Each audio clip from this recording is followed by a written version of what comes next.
All right. Cool. So again, sorry, a bit late. Ted, do you know if we will to make it? No, I haven't seen him online yet today. Okay. Okay. Cool. So last week, it was I think it was a great meeting. We debated about the current state of the proposal to put JSON API inside of Drupal core. I posted my thoughts along with the compilation of what we discussed in this meeting in the issue. I don't know the number, but it's the add JSON API as an experimental module in Drupal core. Google can take you there.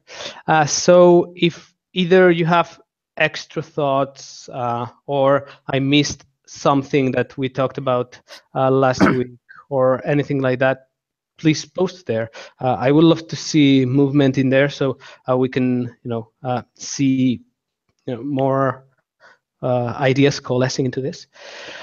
And yeah, apart from that, I wanted to say that we didn't see much reaction to this yet. But yeah, I was hoping to grab this chance to get some more comments into them.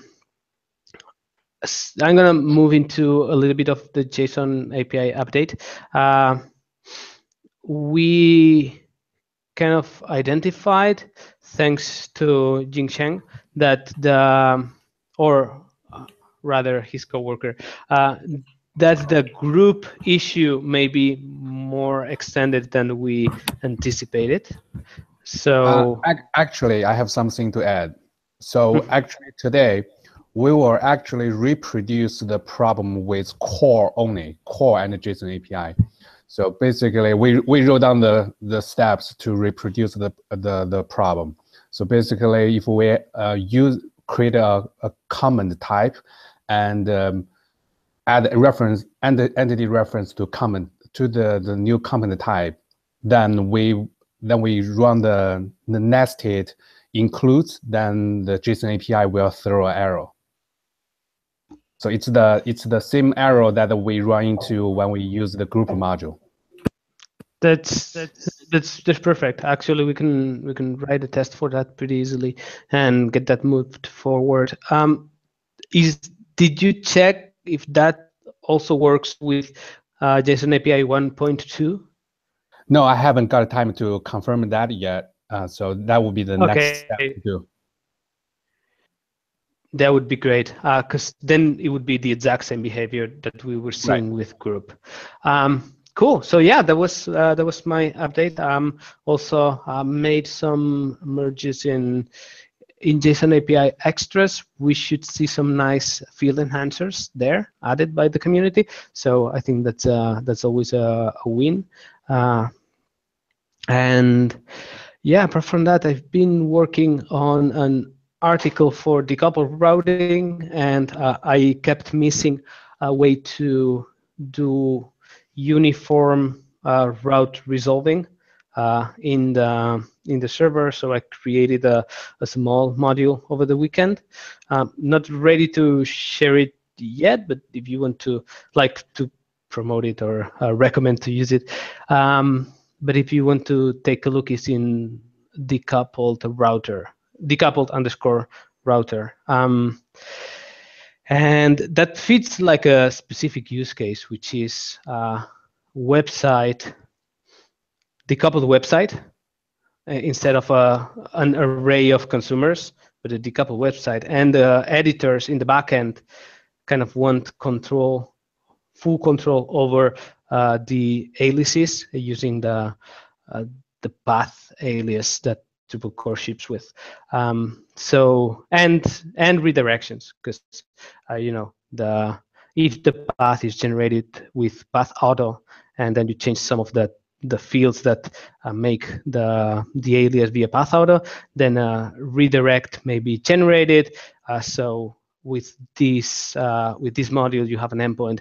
You pass in the path that the site, the website that the couple, let's say a React website, is seeing, and it can't resolve internally, and it just follows as many redirects it needs to. Well, it doesn't follow redirects, but it resolves the path to the internal Drupal path, and then it gives you back what you need to request. So that's a little bit of a piece of news. I wanted to still settle some of the concepts in there, and maybe move it to Contenta, but that is a separate conversation. So apart from that, nothing much. Maybe Ted, you can give us an update of what's going on in Drupal core, or anyone has questions of what I just said. Yeah, last week I actually didn't get a chance to look at Drupal core stuff at all. So I know there's a bunch of issues that were from the issue where we got in the ability to expose computed, or actually to set fields as internal or external properties. So there's a bunch of fields issues, I think, still outstanding from that as far as like image URLs and other things. But yeah, last week I didn't have a chance to look at them at all.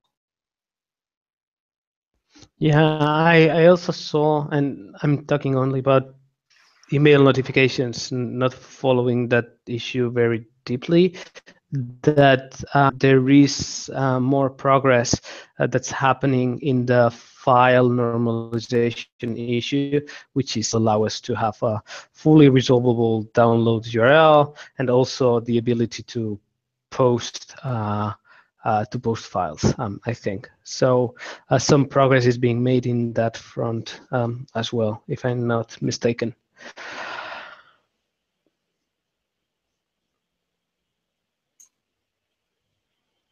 Is that it, Ted? Yeah, sorry. Yeah, I'm just trying to get caught back up. Okay.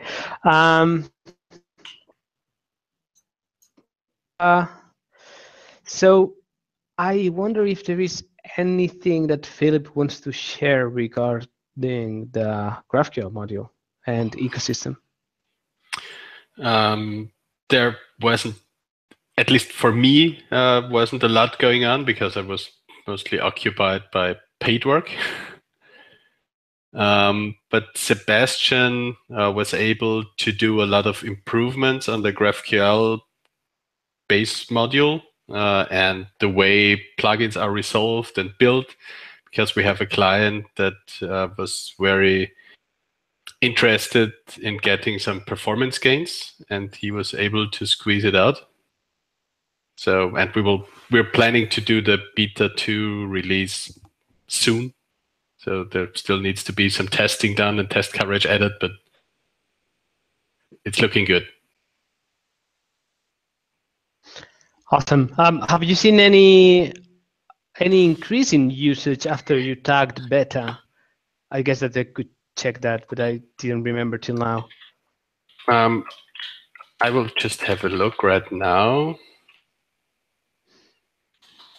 But the last time I checked, it was not a terrible increase. No, it's just steadily going up. Okay. But no real spike.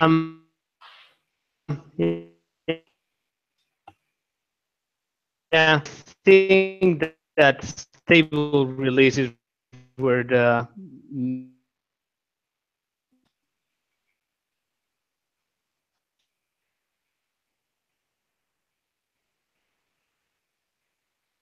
lag. So yeah, I was saying that probably a stable release is where this jump is very obvious in usage. But yeah, I was just curious.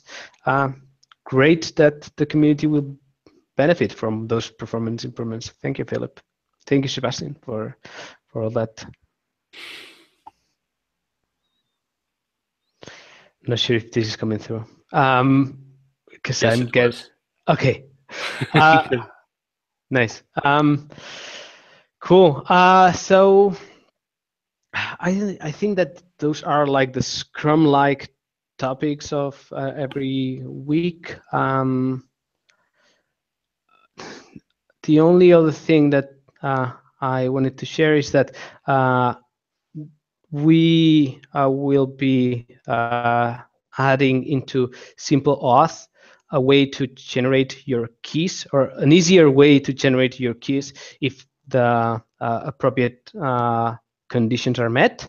So if you have an environment that can generate those keys, it will be easier. So I guess that that affects both REST at the time that those attempt to provide default keys. So I will let you know, Ted, so you can adapt to that when that happens. And that was work that Carlos did. Does anyone else have anything that they would like to share here?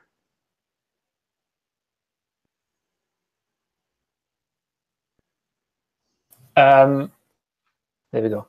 I would like to share, it's just a little bit base work.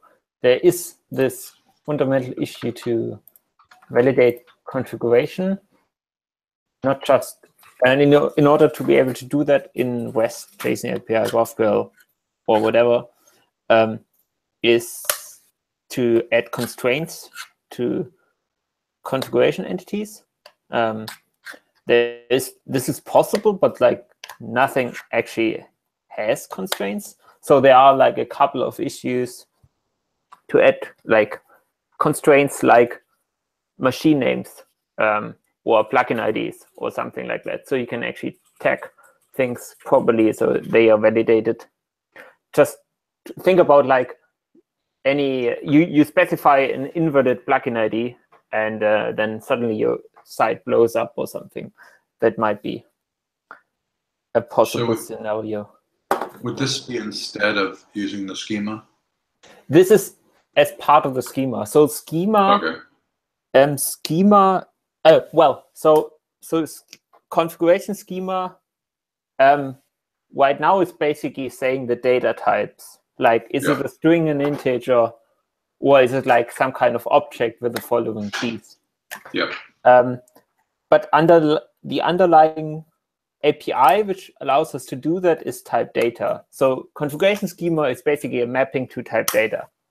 Okay. And type data has the feature of validating not just the data types, but the actual logic, like I don't know, the node type, for example. We need to ensure that the node type actually is a valid node type, rather than just an arbitrary string. So this API is part of core for content entities since ever. This year, I don't know when, we added it for config entities, but or actually any kind of configuration. But we need to like enhance the configuration schema to have these constraints for all possible data types. Then there's like a meta issue to list, or to like list everything we need to validate, which is really long. But more important, there's work going on to validate plugin IDs and machine names and so on and so forth. I just linked a couple of issues. So once they are in, maybe someone picks up the issues and constraints for this entity. So would this allow us to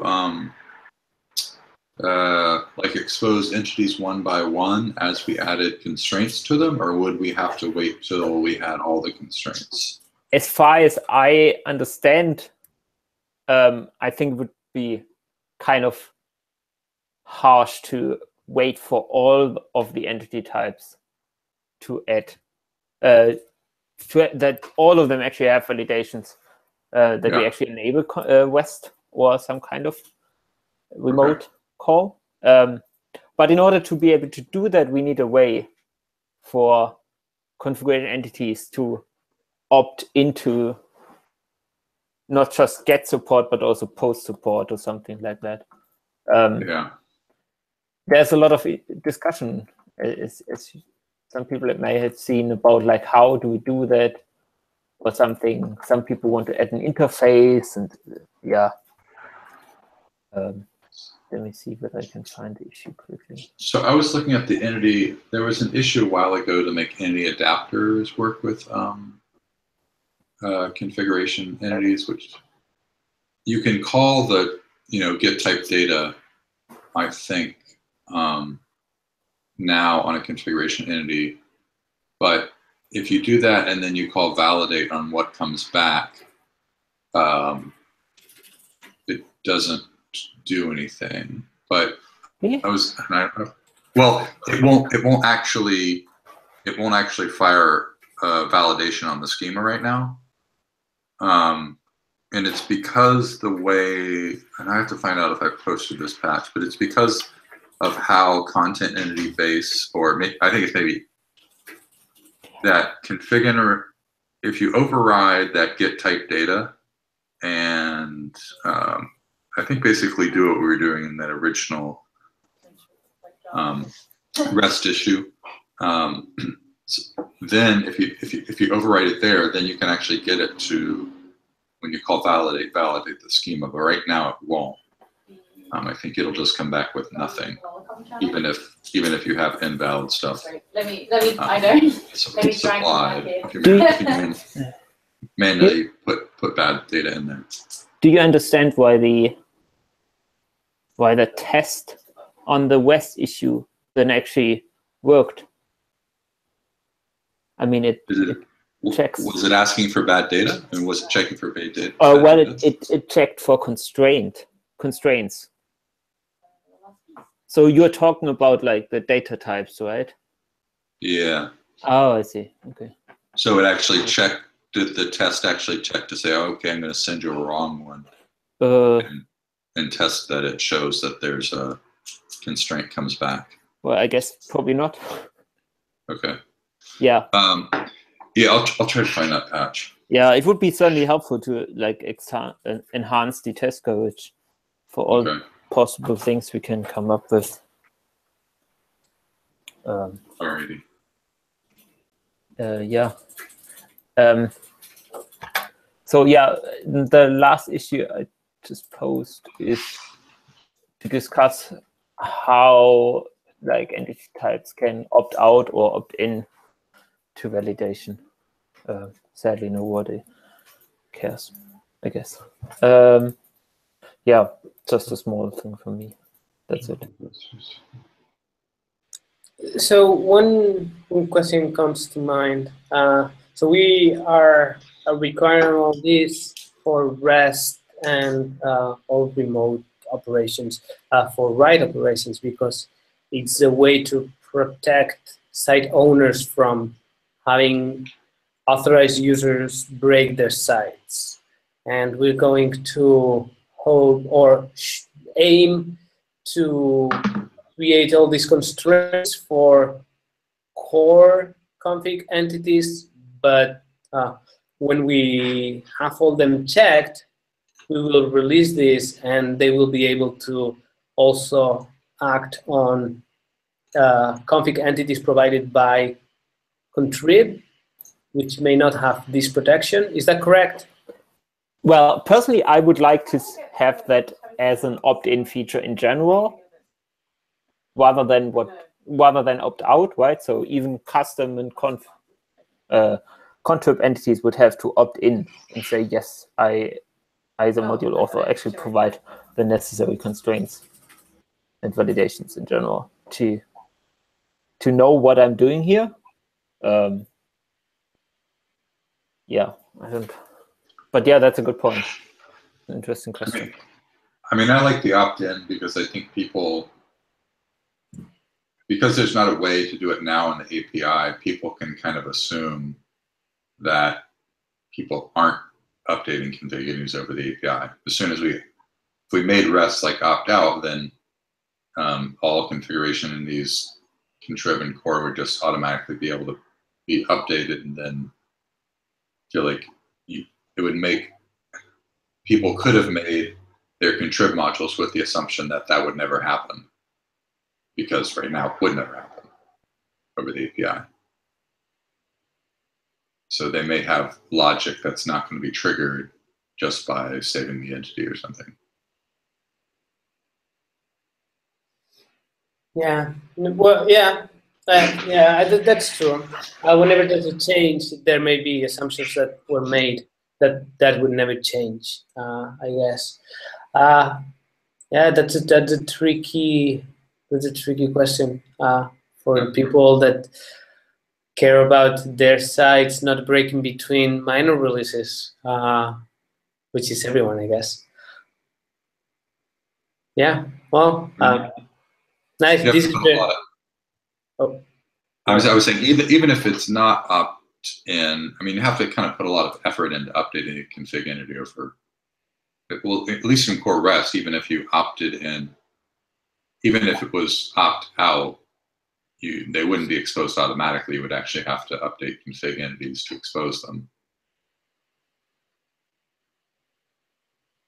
Yeah. It's a tough one. It is. It is. But yeah, we're getting closer.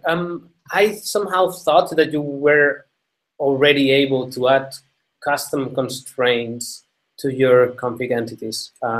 Is that true, Daniel? Yeah, that is absolutely true. You can add them, but nothing validates them.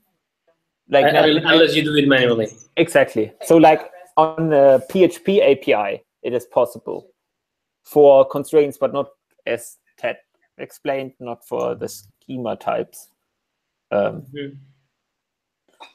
Yeah. Okay. Yeah. No. Totally. I have only used them to validate, to make like 3-tier validations on the form that creates the config entities or updates them. So I'm triggering that manually. Cool. Does anyone else have anything? Or Daniel, do you have anything else to add?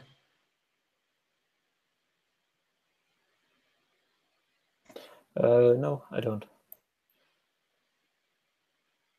All right. Awesome. Thank you, everyone. All right. Thanks. Bye. See you next week, and hopefully we'll have lots of topics to discuss as usual. Cool. Bye. Great. Bye. Bye. Bye, everyone. Cheers.